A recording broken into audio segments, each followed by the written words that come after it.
Hey there, happy Friday after Thanksgiving. My name is Russ Laggan. I am your host today for the Big Agent Meeting. Today we've got a great show lined up for you. We've got Ian from KGCI Radio going to tell you what's going on KGCI. As always got good stuff coming. And then Holly Mabery is going to be talking about the Deed Fraud Kit. You guys, you need to know about that. Okay, so stay tuned for that. Holly's always bringing you the good stuff. And then, of course, we got Bryon and Nate Armstrong talking about Zillow Flex highlights. What's going on with Zillow? What are they doing? They're going to have a conversation about that. And, of course, a university update. So we always kick off Big Agent Meeting with Attraction Advantage segment, which I like to talk about stuff with attraction. So, guys, Thanksgiving. It was yesterday. I had to tighten my vest because I ate a lot of Thanksgiving, right? So with that said, one of the things about Thanksgiving that's interesting is if you're paying attention to this stuff and you get into it, it's about things that you are thankful for, right? Things you are thankful for, and you're hanging out with people that I hope for you guys all that you have good relationships with. So when you think about the people that are closest to you in your family circles, and you think about the people that are closest to you in your friend circles, you treat and act and work with them very differently than you do with random strangers. But what we've got to start to look at is saying, if you want the people on the outside to be part of your inner circle, you have to start talking and teaching and training and coaching and loving them like you hopefully love your family and love your friends. Because guys, this is a relationship business. So one of the things we've got to start to do is start approaching relationships in the right way. A big part of attraction is instead of approaching a relationship saying, hey, how do I get something out of you? The first part of that relationship is how do I give something to you? So part of Thanksgiving holidays, giving people Thanksgiving dinner. Kidding. Right. But this part of the thing is the giving part is to make sure you take a piece of yourself and you give a little piece of yourself. Take a part of your business and give a little part of your business. So approaching relationships in a manner where people feel like you give consistently to them makes them want to be around you more. So the people that are in relationships where they feel like you're trying to get something from them are going to run from you because it's the way human nature works. So with that said, think about Thanksgiving, giving to them consistently versus trying to get something from them consistently. And you're going to find that people's reactions and actions around you are going to be a lot more favorable. And you're going to find people want to be around you more, and people are going to be much more likely to want to join and be around your business. So with that said, let's kick it off to Ian Wheatley. Ian Wheatley for KGCI. What's going on at KGCI? Ian, take it away, brother. Hey, thanks, Russ. Hope you and yours had a wonderful Thanksgiving. Now, real talk. You've spent the past 30 minutes watching the Big Agent Meeting and trying to write that perfect Instagram caption. You post it once, you get 5 likes, and then it's dead. That scenario sound familiar? Yesterday, for me, it was bouncing between turkey basting, potato whipping, and Instagram captions. And last I checked, we're out here as licensed real estate agents, not full-time content creators. And it so often feels that we are either out here needing to be that in order to win on social media, or our marketing has to be wicked complicated. And that problem creates time debt. You're burning valuable lead gen hours trying to constantly feed a social media beast, and you're getting zero leverage out of the good content you actually do create. So stop overthinking and start leveraging. Today's Friday Focus is all about the repurpose rule. Write it once, post it 3 times. We are giving you the ultimate workflow to turn a single idea, say a market update, into a reel, a LinkedIn post, and an email script. And think of this as the social media version of working smarter, not harder. So get off the content treadmill and start simplifying this part of your lead flow. Download the always free Real Estate On Air mobile app for iPhone and Android right now and dive in as soon as the Big Agent Meeting is done. Take some notes, and don't forget about that Mindset and Motivation Monday to start the final month of the week strong, coming your way on KGCI, Real Estate On Air. All right, there you go. Ian Wheatley, of course, day after Thanksgiving, got a full schedule of things going on today and got a full schedule for the whole next week. So thank you for making sure you're manning the radio station there, Ian. Appreciate you as always. All right, so next up, we have the Brokerage Brief with Holly Mabery. She's talking about deed fraud. We have a new toolkit, by the way, exptoolkit.com. Always the place to find all of our toolkits. Take it away, Holly Mabery. Happy Thanksgiving.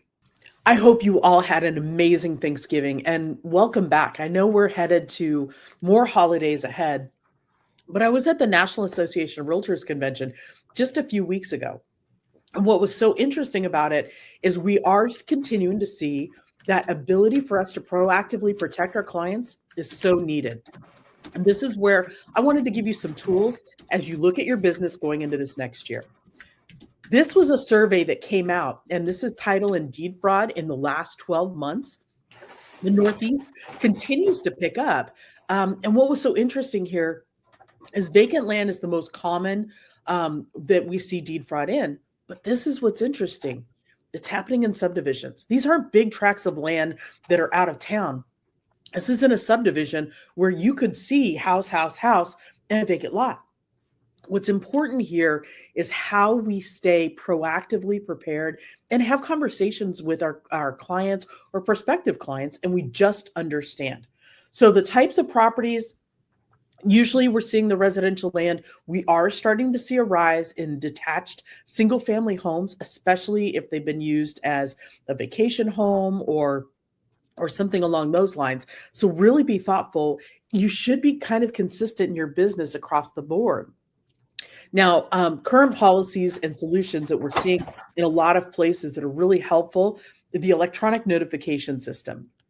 And this allows a property owner to actually put something on their title report that would trigger if to call them or communicate with them in a certain way that somebody's trying to sell their property without their knowledge. And this could be local recorders' ability for fictitious filings. That also occurs, a known filer system, etc. What's interesting on this is the number of states that actually have been proactive, right? We saw the current policies, but the states, Arizona, California, Florida, a lot of snowbirds, a lot of retirees, which is super great across the board. Now, earlier this summer, EXP, we brought you the Deed Fraud Protection Toolkit. I'm really proud of this because it's already saved a lot of our agents and their clients from being scammed. And so what does this mean? What do I do? Well, I want you to think about these red flags as you're going to work over the next couple of weeks preparing for the new year. If you get a call of a buyer or a seller saying, hey, I need you to list my property. It needs to go fast. I need to put it on the market. We're going to drop the price a whole bunch. I don't want to sign in the yard. And I really only want to be communicated by text. And I just need a remote notary because, I'm out of the country. Those are the most common red flags. And I really want you to be proactive and mindful about how we go forward and what it looks like. So some things along those lines, verifying your seller identity. And we've given you some tools in the toolkit to be able to consider that. Next level for remote transactions. What does that look like? Setting out expectations, because if you and I are doing that up front, people know what to do and how to deal with it. And then, of course, setting the property verification letter. I love taking this letter and sending it to whoever is on title and that address. And it's amazing. That's actually what saved one of our agents out in Nevada from listing a property that was about to be, basically defrauded. So there's a whole bunch of escalation to procedures within the toolkit to really help you and your client go forward. At the end of the day, I always want you to trust but verify. So leverage those online tools that many of us have access to through our MLS or our local association, whether it's Forewarn. I love fastbackgroundcheck.com. I'm able to pull things up, look at people, who their connections are, where they live, and if it even makes sense. And then, of course, the seller verification letter. I want you to use this toolkit, and you can get to it directly through this QR code, or you can always go to exptoolkits.com/deed fraud. Thanks, guys. Happy Thanksgiving. All right, there you go. Holly Mabery, always making sure you know what's going on. And by the way, just as a reminder, exptoolkits.com is where you can find all of our toolkits. I've lost track of how many we've got. We've got buyer ones, we got seller ones, we got growth ones, we got co-sponsor ones, got stuff for onboarding, right? So all the toolkits are exptoolkits.com. Make sure you check that out and scroll down. All right, so next up, we have Bryon Ellington, Chief Learning Officer, and Nate Armstrong. Here is some highlights from their conversation about Zillow Flex. Take it away, Bryon and Nate. sake of context, how big is y'all's team that you coach? Yeah, so we're just about to cross over about 60 agents. We're in 5 different states now. So Florida, Boston, Arizona, Texas, and New Mexico. But our main hub where I think we're just around like 35 agents is in New Mexico. And during your calls, as they're kind of self-selecting in through these services, are you talking about Zillow Flex specifically in your conversations with them? I do bring up Zillow Flex because we have Zillow Flex in New Mexico and Dallas. So we're able to get those 2 markets with a Flex account. We're working on Florida. That's kind of we have Zillow Flex in Boston too. So we have 3 different Flex accounts in 3 different states. And we're working on Florida. That's kind of our next, Florida and Arizona. We're going to see which one moves a little bit quicker. But no, if they are in the market that has a Flex account, I do mention Flex because that is a very big value add. Yeah, no doubt. And what do you say about it? So, probably when you were talking to Christina, we operate a little bit different than everyone else. We have a full-blown concierge department that's in-house. So I kind of touch on the base that, one, we have a Flex account. Because if you do have a Flex account, that already kind of is an accreditation it's a credential in my opinion. It means that you are a producing team that Zillow goes, hey, we want to partner with you, especially in a market like Albuquerque where there's still MVP pricing, where only 3 teams got Flex. Initially, we've been only one of 3 for the last 4 years. They just brought on 13 more teams as of a couple weeks ago, but that's because usually market indicators mean that they're going to flip fully over to Flex. And so we know that was kind of coming, and it's probably going to happen in some of our other markets. But I do mention that where it's like, hey, we have a partnership with Zillow, and it's because of her performance. Now, that was pretty cool. As I get to throw that stat out, that we were the #1 sell team for Zillow in last year of July across the nation, which was really cool too. So I definitely hit on at least that being a credential as to why we're a performing team. Okay. And I know that you guys have an ISA team. I think that's what you mean when you say you're concierge. Oh, yes. Yeah. We just call them concierge. Yeah. And Christine and I talked about that at length. It adds a different dynamic into the conversation and into the training and onboarding as well. So I'm curious, once you got these individuals, they say, yeah, that sounds great. Can't wait to join. Are we putting them through any sort of sniff test, PACES tests before we say welcome to the team? And then same question when we bring them to the Zillow Flex team. Yep. So we don't really differentiate between our lead team and Zillow Flex team, but we do have a kind of, you got to earn your right on the lead team. So what that kind of looks like is, one, we have a summit, or we call it summit, which is a 1-week condensed course where you meet all of our reps. We try to run it about once a quarter, but it's recorded so they can view it online. So if we recruit an agent in between summits, we just have them go view the videos so that they can get kind of familiarized with our systems and a part of those trainings are lead flow, accountability. I do an in the fields training too, like what we expect when you go on the first appointment, what we expect on that first phone call. And then essentially what happens is once they complete the summit, they go into our summit leads, our class channel essentially. And so any lead that's not picked up in our lead team will then drop in the summit leads channel where they get an opportunity to prove to us that they are ready to work leads. And if they convert 1 lead out of that summit lead channel, then they get upgraded to the lead team. And then once they're at the lead team, Christina probably mentioned, we have very hardcore metrics that they have to meet on a weekly basis to even be a part of that lead team consistently.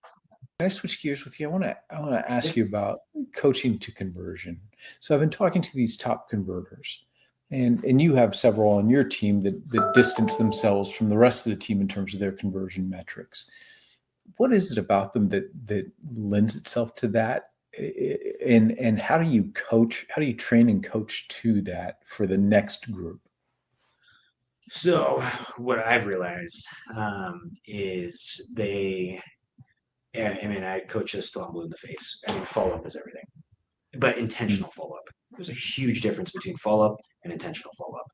Follow-up where I go, hey, just wanted to check in, see if you saw anything that you want to go see. That's not gonna fly. Hey, I noticed that you were looking at this property on Zillow, or I don't say that. We like to say Zillow reached out to me because it gets a little creepy if you're like, hey, I saw what you're looking at on the website. Hey, Zillow reached out to me and they said you were looking at this property. Would you like to go see it this weekend? And then also what I've noticed, so like I could probably go into a lot of it, but so essentially, it comes down to the first appointment too. So one of the things that I coach do, and our high producers do this, is when you get that first appointment, you have to try to book 2 other showings in that same appointment. And I like to use an analogy like if I'm on a plane ride and it's 45 minutes and I sit next to someone, yeah, I might learn their name. I might know a little bit about them. But if I'm on a plane ride from there to Japan, by the end of that plane ride, I know that they have kids. I know what line of work they're in, because I have the time to do that. Same concept with showings. If I only have one showing, 15, 20 minutes. I have 15, 20 minutes to build rapport with you. If I have 3 showings, cool, I got you in the car for an hour. I'm going to know way more about you. I'm going to know the cadence. I'm going to know what you're kind of looking for. So that's one. The second thing is setting expectations at that first appointment too. So what I always like to tell them too is if I saw properties with them at 11 a.m. on Saturday, I'm going to probably assume that they're available next Saturday at 11 a.m. Will I try to book an appointment sooner? Absolutely. But I'm going to go ahead. Usually I'm going to say, hey, when would you like to go see houses next?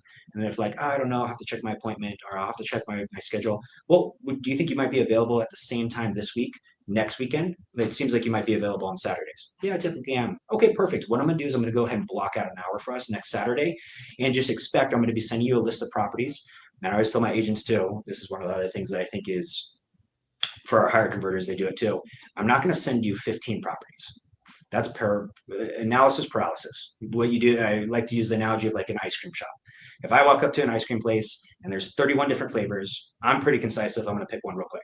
But my wife, oh my gosh, we're going to be there for 10, 15 minutes. And she's going to try all of them. And what's going to be funny is she's going to still pick one and still thought she should have picked mine. Stop describing my life, Nate. Stop describing my life. Yeah, but I mean, it's the same thing with buyers where I'm like, listen, do not send them 15 to 20 properties. They're not going to know what to do. Send them 2 or 3 that fit their parameters based on the criteria they gave you, and they're going to pick 1 or 2 of them. And so that's another thing is, hey, set the expectation. I'm going to send you properties by a certain amount of time too. So I'm really big on setting time limits. I'm going to send it to you at 5 p.m., before 5 p.m., whatever the case may be, not later this evening, not tomorrow. I set a pretty specific time for them. I'm going to be back because I know when I'm going to be back in front of my computer. I know what my schedule looks like for that day. So I'm going to send you a couple properties by 5 p.m. Do you think you might be able to take a look at them at that point? They say, yes, cool. Now I have an expectation. I can hold them to. So then when I send those properties and I go, and usually what I say too is like, hey, just give me a thumbs up if you want to go see all 3. Or if you don't like one of them, just let me know why so that I can continue to kind of narrow down your search to make sure that I'm only sending you properties that actually fit your criteria. And so then once we actually kind of do that, that's where, we'll set the expectations. Now we already have our next appointment set as well. So that's a big thing. And then, the follow-up part is, being just super intentional about the follow-up. When I follow up with someone, I try to reference the last point of follow-up.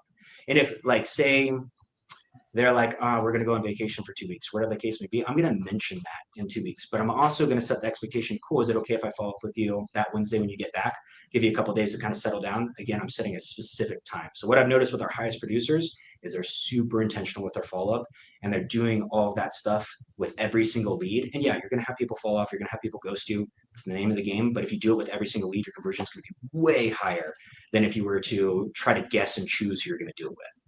All right, there you go. Bryon having a conversation with Nate Armstrong. If you want to see the rest of that video and a full length of that interview where Bryon's talking to Nate in more detail end to end, jump on the eXp Realty YouTube site, type in eXp Realty Live, or you can type in eXp Realty Nate Armstrong, and it'll pop you straight to that session with those two, and you watch the thing from end to end.